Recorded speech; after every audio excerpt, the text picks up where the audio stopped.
Hello बच्चा gang, आज जो वीडियो लाया हूँ ये बहुत ज़रूरी वीडियो है। बहुत बच्चों की डिमांड आ रही थी, भैया कोई वीडियो बनाओ, नई एजुकेशन पॉलिसी आई है 2020। तो दोस्तों मैं आपको बता दूँ इस पॉलिसी के बारे में, ज़्यादा टाइम वेस्ट नहीं करूँगा।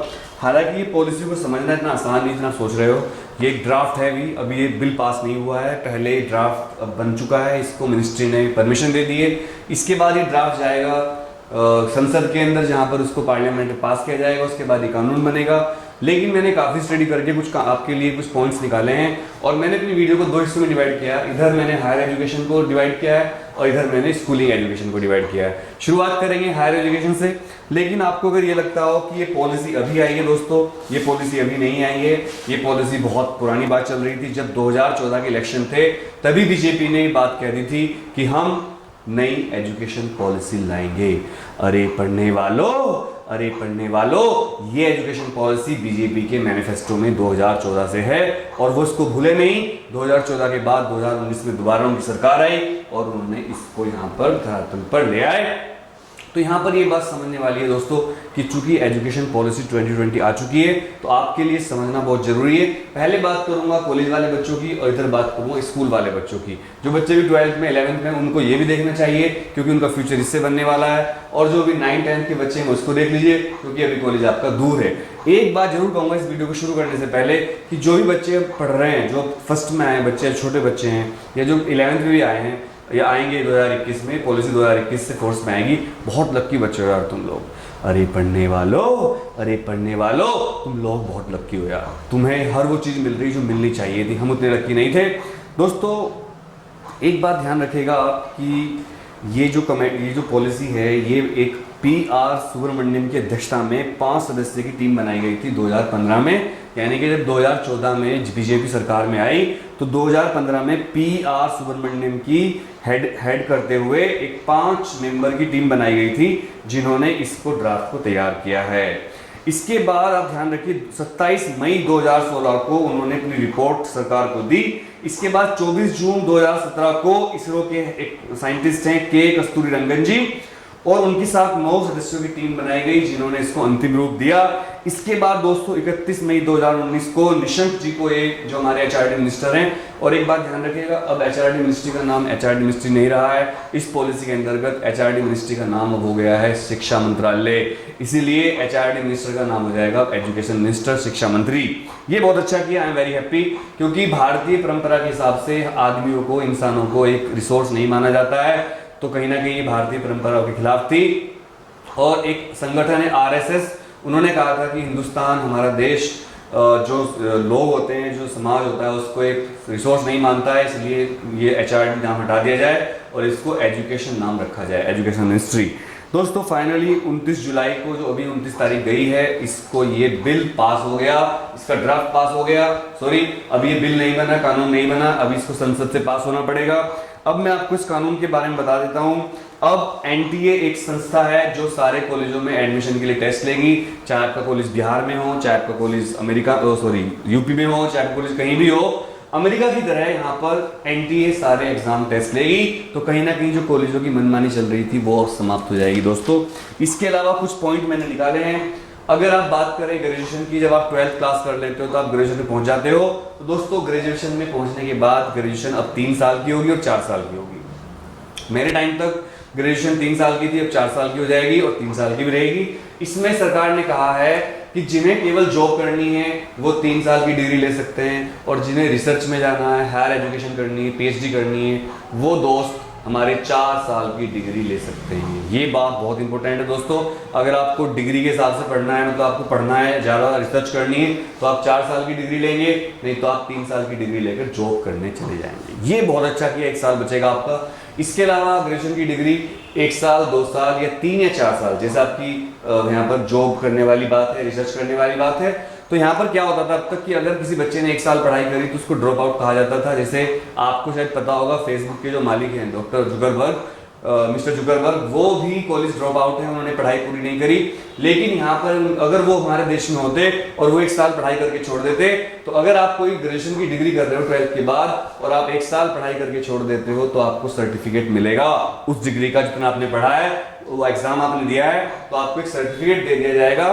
फॉर एग्जाम्पल, अगर कोई लड़का बीटेक कर रहा है और उसने 1 साल बीटेक करके छोड़ दी, या बीएससी कर रहा है, बीए कर रहा है, बीकॉम कर रहा है, तो उसको 1 साल के बेस पर एक सर्टिफिकेट दिया जाएगा।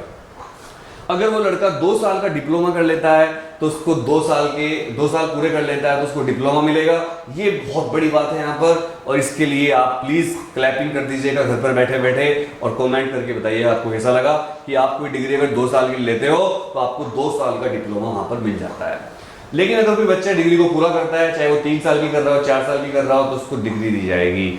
एक बहुत बड़ी बात यहाँ पर यह भी है कि जब चाहे आप एंट्री ले लो, जब चाहे आप एग्जिट कर लो। मतलब अगर आपकी पढ़ाई छूट जाती है तो ऐसा नहीं कि आप पढ़ाई दोबारा नहीं कर पाएंगे, या आप पढ़ रहे हो, आपका मन नहीं कर रहा है पढ़ने का, या आपके घर में कोई प्रॉब्लम हो गई है, या आपके कोई बिजनेस की बात हो गई है, आपके घर में आपको जॉब करनी पड़ रही है, तो आप पढ़ाई छोड़ सकते हो। और जब आप चाहोगे, एक नेशनल क्रेडिट सेंटर बनाया जाएगा, क्रेडिट बैंक, या इसको आप कह सकते हैं मास क्रेडिट बैंक। ये डिजिटल होगा पूरा दोस्तों, और इसमें आपका पूरा रिकॉर्ड रखा जाएगा, और वो रिकॉर्ड आपके काम आएगा जब भी आपको दोबारा पढ़ाई शुरू करनी हो। आप बस एक लॉगिन पासवर्ड डालोगे, आप वहां पर दिखा दोगे कि भैया मैंने इतना पढ़ रखा है, आपको वहीं से आगे पढ़ाई करने की सुविधा मिलेगी। ये सब चीजें डिजिटल होंगी, तो यहाँ पर कहीं ना कहीं फर्जी डिग्री लेने वाले और जो सारे फर्जी काम चल रहे थे उन पर रोक लगेगी, जो हमारे देश की तरक्की के लिए बहुत अच्छा होगा। इसके अलावा एक बड़ी बात मैं बता रहा हूं आपको, आप अब तक क्या करते थे कि आप एक साथ एक कोर्स कर सकते थे, लेकिन अब आप एक साथ बहुत सारे कोर्स कर पाएंगे। जैसे कोई लड़का बीएससी कर रहा है तो उसके साथ कोई और डिग्री ले सकता है, और कोई डिप्लोमा ले सकता है। आप एक साथ मल्टी डिसिप्लिन कोर्स ले पाएंगे। ये वीडियो आप पूरी देखिएगा, ये वीडियो बहुत मेहनत से बनाई है। सुबह से लेकर अब तक 5 बज गए हैं, सुबह 11 बजे से लेकर अब तक मैं रिसर्च कर रहा हूं। यहाँ तक कि जब मैंने जी न्यूज़ की वीडियो देखी तो वो भी ये बोल रहे थे कि हमारी टीम अभी भी रिसर्च कर रही है इस बारे में, और बहुत सारे न्यूज़ चैनल भी ये बात कर रहे थे कि हमारी टीम अभी रिसर्च कर रही है। दोस्तों ये बात सच है, खबर है इतनी बड़ी, इसमें रिसर्च करनी पड़ेगी। तो मैं भी रिसर्च कर रहा था, इस वीडियो को पूरी देखिएगा। आप एक साथ कई डिग्री ले पाएंगे। इसके अलावा आईआईटी जैसे इंस्टीट्यूट, जो कि टेक्निकल इंस्टीट्यूट माने जाते हैं, जिनका नाम ही क्या है, इंडियन इंस्टीट्यूट ऑफ टेक्नोलॉजी, वो भी आर्ट स्ट्रीम पढ़ाएंगे, वो भी कॉमर्स की स्ट्रीम पढ़ाएंगे।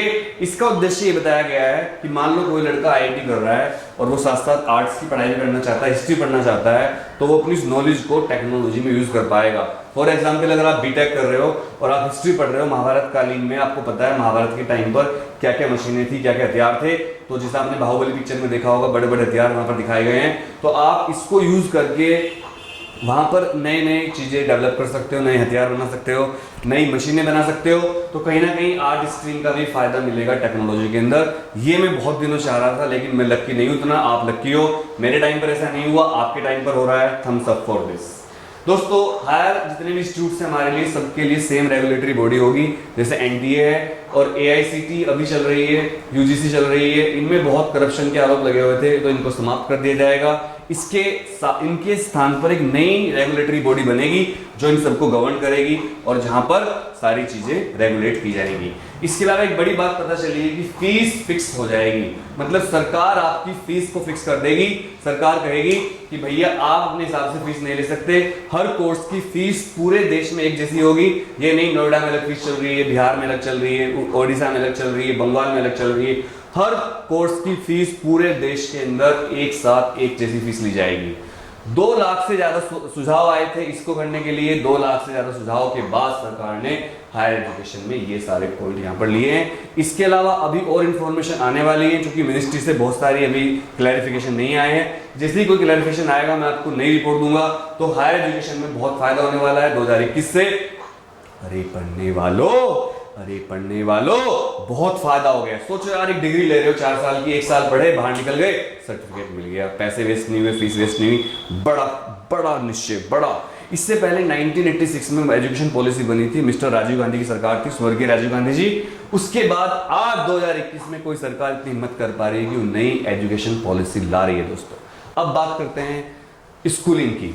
मैंने लिखा है बहुत लकी हो तुम लोग। क्यों कहा मैंने ऐसे कि बहुत लकी हो तुम लोग? स्कूलों में चलता था अब तक 10+2 सिस्टम, जिसको समाप्त कर दिया गया है, इसको खत्म कर दिया गया है। अब कोई 10+2 सिस्टम नहीं चलेगा दोस्तों। अब स्कूलों में चलेगा 5+3+3+4 सिस्टम। इसका मतलब ये है पहले 5 साल बच्चा फाउंडेशन सीखेगा। मतलब ये फाउंडेशन वो होगी जैसे बच्चा फर्स्ट क्लास से पहले 5 साल तक फाउंडेशन, मतलब उसकी नींव भरी जाएगी, उसको स्ट्रॉन्ग किया जाएगा और ये पूरी पढ़ाई उसकी मातृभाषा में होगी। अभी तक जो नाच चल रहा था प्ले स्कूलों का, मैं वो वर्ड यूज नहीं करना चाहता, प्ले स्कूलों ने पेरेंट्स को बहुत परेशान किया हुआ था। इंग्लिश सिखाते थे छोटे छोटे बच्चों को, 1.5 साल के बच्चे प्ले स्कूल में जा रहे थे। वहां पर कहीं ना कहीं इस बात पर रोक लगेगी दोस्तों। ये बहुत अच्छा किया, पहले 5 साल फाउंडेशन के लिए है और प्ले स्कूल सिस्टम समाप्त हो जाएगा इसके साथ ही। इसके बाद कोई भी स्कूल पहले 5 साल तक बच्चों को इंग्लिश में जबरदस्ती नहीं कर सकता है, किसी विदेशी भाषा को पढ़ने के लिए जबरदस्ती नहीं कर सकता है। इसके अलावा दोस्तों अगले 3 साल जो होंगे ये 3rd क्लास से लेकर 5th क्लास तक होंगे। इसमें बेसिक सब्जेक्ट जैसे कि गणित, सामाजिक विज्ञान, social science, history, mathematics, science, ये सारे सब्जेक्ट पढ़ाए जाएंगे और इसमें बच्चों को भविष्य के लिए तैयार किया जाएगा। और 5th क्लास तक अगले 3 साल का 5+3, बच्चा 8 साल का हो चुका है, ध्यान रखिएगा, सॉरी 5 साल में तो एंट्री करेगा, 5 साल वो 10 और 3 13 साल का हो चुका है। 13 साल का बच्चा वहां पर पहले 5 साल हमारे पूरे हो जाएंगे और पहले 3 साल इसमें जो होंगे वो प्री प्राइमरी होंगे, फिर फर्स्ट, फिर सेकंड। अब बच्चा इन 5 सालों में 2nd क्लास तक पहुंच चुका होगा। पूरी पढ़ाई खेलकूद बेस्ड होगी। तो जिनके बच्चे पैदा हुए हैं और जो पढ़ेंगे वो बहुत लकी हैं। खासकर अब अगर आप 12th के बच्चे हो तो आपकी शादी होगी, आपके बच्चे होंगे तो यू आर वेरी लक्की, और आपके बच्चे भी बहुत लक्की होंगे। क्योंकि दोस्तों आप समझ सकते हैं कितना बड़ा सिस्टम, कितना बड़ा रिवोल्यूशन आया है। अब बात करते हैं अगले 3 साल की। इसमें 3 से 5वीं क्लास तक बेसिक सब्जेक्ट होंगे और इसमें भविष्य के लिए तैयार किया जाएगा। अगले 3 साल होंगे मिडिल स्टेज यानी 6 to 8 क्लास तक। और इसमें एक बहुत बड़ी खबर आई है कि 6 से लेकर ही आप 6 क्लास से आप कोडिंग सीख पाओगे, आप इंटर्नशिप कर पाओगे। मान लो कोई 6ठी क्लास का बच्चा है और उसको कारपेंट्री में शौक है, कारपेंट्री करनी है तो कारपेंट्री कर पाएगा। कोई बच्चा कोडिंग सीखना चाहता है, जैसे चाइना में होता है, चाइना की 6ठी क्लास के बच्चे ऐप बना देते हैं। हमारे बच्चे बीटेक करने के बाद भी ऐप नहीं बना पाते हैं। इसका रीजन यही है कि हमारे यहाँ रटने वाली पढ़ाई है। बच्चा स्कूल जाता नहीं है, जाता है तो बहुत कम जाता है, और कुछ बच्चे तो स्कूल जाते ही नहीं, डमी स्कूल ले लेते हैं और ट्यूशन लगाकर या कोचिंग लगाकर रट कर एग्जाम पास कर लेते हैं। तो इस तरह की पढ़ाई को कहीं ना कहीं यहाँ पर कैंसिल करने का प्रयास किया जा रहा है। तो 6ठी क्लास से ही आप कोई भी इंटर्नशिप ले पाओगे, आप अपनी मर्जी का कोर्स सीख पाओगे, चाहे कोडिंग सीखें, कंप्यूटर सीखें, कारपेंट्री सीखें, लॉन्ड्री सीखें, कपड़े कैसे प्रेस करते हैं ये सीखें। सोचिए अगर 6ठी का बच्चा कारपेंट्री सीख रहा हो तो किसी बढ़ई के पास जाकर, किसी लोहार के पास जाकर सीख सकता है और वो फ्यूचर में एक बड़ा स्टार्टअप खड़ा कर सकता है। एक बात मैं आपसे कहना चाहता हूँ, कुछ बच्चे ऐसे होते हैं जो अच्छे घरों के होते हैं, अच्छे घर मतलब पैसे वाले, रिच लोग, वो इन कामों को छोटा मानते हैं। तो एक बात ध्यान रखिएगा, अरे पैसे वालों, अरे पैसे वालों, कभी भी किसी काम को छोटा बड़ा मत समझना। इसीलिए हमारा देश पिछड़ा हुआ है। सारे रिसोर्स होने के बावजूद भी हम पिछड़े हुए हैं, क्योंकि हम हर काम के लिए सरकार की तरफ देखते हैं और अपना स्किल डेवलपमेंट नहीं करते हैं। अगर बात करें अगले 3 सालों की दोस्तों, तो अगले 3 साल है हमारे मिडिल स्टेज, मैंने आपको बता दिए हैं। और अगले 4 साल का जो सिस्टम है ये है 9th से 12th का, सबसे इंपॉर्टेंट। इसमें आपको जीवन के लिए तैयार किया जाएगा। सेमेस्टर सिस्टम होगा, स्ट्रीम सिलेक्शन सिस्टम खत्म हो जाएगा, साइंस, आर्ट, कॉमर्स खत्म हो जाएगा। साइंस वाला बच्चा आर्ट ले पाएगा, आर्ट वाला बच्चा फिजिक्स पढ़ पाएगा। जस्ट इमेजिन फिजिक्स के साथ हिस्ट्री पढ़ रहा है कोई बच्चा, जस्ट इमेजिन अकाउंट्स के साथ बच्चा म्यूजिक सीख रहा है, जस्ट इमेजिन बच्चा केमिस्ट्री पढ़ते पढ़ते आर्ट साइड के कोई सब्जेक्ट ले रहा है। स्ट्रीम सिस्टम खत्म और पूरे साल पढ़ना होगा, सेमेस्टर वाइज पढ़ाई होगी। एक साल में 2 बार एग्जाम होंगे। बोर्ड एग्जाम को, उसकी इंपोर्टेंस को कम किया जाएगा। एक साल में 2 बार बोर्ड एग्जाम लिए जाएंगे दोस्तों। और एक बहुत बड़ी बात खबर यहां पर आ रही है, 360 डिग्री असेसमेंट होगा। मतलब आपका रिजल्ट केवल टीचर तैयार नहीं करेगा, आप अपना रिजल्ट खुद भी तैयार करोगे। आपके रिजल्ट में कॉलम होगा जहां पर आप अपने असेसमेंट करोगे, एक कॉलम होगा जहां पर आपका दोस्त असेसमेंट करेगा। आपके कुछ दोस्त को राय ली जाएगी कि बच्चा कैसा है, इसकी स्किल्स कैसी हैं, वो वहां पर लिखा जाएगा। इसके अलावा टीचर, स्टूडेंट और आपके दोस्त मिलकर आपका रिजल्ट तैयार करेंगे। मतलब केवल पढ़ाई के रटने वाले मार्क्स ही नहीं होंगे। सोचिए अगर ऐसा, मैं टीचर हूं, मैं बहुत सारे ऐसे बच्चे पढ़ाता हूं जो पढ़ने में उतने अच्छे नहीं होते, पर उनके अंदर कोडिंग स्किल्स होती है, उनके अंदर कोई कारपेंटरी स्किल होती है, वो मॉडल बना सकते हैं। जैसे मेरा एक स्टूडेंट रहा नोएडा में, सूरज, एक स्कूल जहां पढ़ाता था सूरज, वो बच्चा पढ़ने में बहुत इंटरेस्टेड नहीं था, लेकिन उसके अंदर एक बड़े बड़े आइडिया आते थे, उसके अंदर कोई कुछ नया करने की, कोई स्टार्टअप शुरू करने का। उसने मुझे बोला सर मेरा आइडिया है कि मैं कुछ होटल्स के रूम रेंट पे ले लेता हूँ और उनको रेंट आउट कर दूंगा फिर मैं प्रॉफिट लेकर। लेकिन वो लॉकडाउन लग गया। तो सोचिए 11th-12th का बच्चा जब ऐसे सोचेगा तो हमारा देश बहुत तरक्की करेगा। आज स्टार्टअप करने वाले लोग बहुत कम हैं, फ्यूचर में स्टार्टअप करने वाले लोग बहुत ज़्यादा हो जाएंगे। तो दोस्तों यहाँ पर एक पूरा 360 डिग्री का टर्न ले लिया है सरकार ने, और आप समझ सकते हैं कि इस टर्न के साथ कितना बड़ा बदलाव आने वाला है हमारे देश में। और आप इसको समझ लीजिए कि इस बदलाव के साथ ही हमारा देश तरक्की करेगा, और हमारे देश की तरक्की के साथ ही हम भी तरक्की करेंगे। और आपको समझना पड़ेगा कि इस तरक्की में हमारा भी योगदान कितना होगा, और हमारा योगदान कितना होगा। इस योगदान को करने के लिए हमें फ्यूचर के लिए तैयार होना पड़ेगा दोस्तों। फ्यूचर में हमें तैयारी करनी पड़ेगी कि हमें किस तरह चलना है, क्या करना है, किस तरह हमें अपनी तरक्की करनी है। तो मुझे उम्मीद है आपको वीडियो अच्छी लगी होगी। अगर आपको वीडियो अच्छी लगी हो तो इसको लाइक कर देना, चैनल को सब्सक्राइब कर लेना। और आपको नेशनल एजुकेशन पॉलिसी के बारे में कोई भी प्रॉब्लम हो, कोई भी डाउट हो, कोई क्वेश्चन पूछना हो तो आप कमेंट करके बताना कि भैया हमें बात समझ में नहीं आई, आप हमें बात दोबारा बता दीजिए। तो मैं आपको जरूर उसका आंसर दूंगा, रिप्लाई करूंगा कमेंट का। आपके कमेंट्स का मुझे इंतजार रहेगा। आप सभी को मेरा नमस्कार, सत श्री अकाल, अस्सलाम वालेकुम, जय हिंद, जय भारत, वंदे मातरम। I wish you all the best. और जो पढ़ेंगे नई एजुकेशन पॉलिसी में, they are very lucky. Bye.